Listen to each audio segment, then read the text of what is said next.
Transaksi Gadai Emas di bulan Ramadan 2023 ini alami peningkatan. Kantor Wilayah Pegadaian 6 Makassar mencatatkan transaksi gadai emas naik 3% menjadi 8%.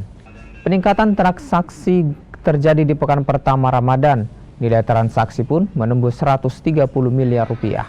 Meningkatnya transaksi gadai emas lantaran sebagian warga Sulawesi Selatan ingin menambah modal mereka saat bulan Ramadan. Peningkatan modal mengingat penjualan produk selama Ramadan alami kenaikan signifikan. Kan kemarin sempat ambil gadaian, terus masih mau tambah, jadi datang lagi untuk tambah gadaiannya. Tambah pinjaman, maksudnya pinjaman ya. Jenis yang digadai apa, Ibu? Kemarin ada giwang. Ya. Itu untuk kebutuhan apa? Untuk usaha, tambah-tambah usaha. Usaha apa boleh cerita, Ibu?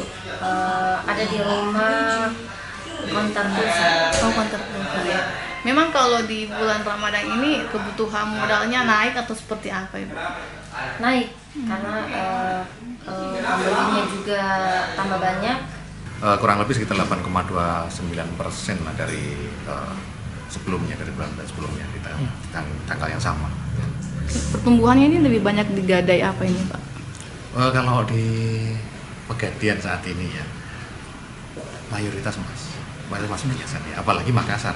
Makassar ini lumbungnya emas, jadi kita akan dapat memprediksi bahwa kenaikan terbesar ada di emas. Nah, kalau rupiahnya sebentar, kurang lebih sekitar 130-an miliar.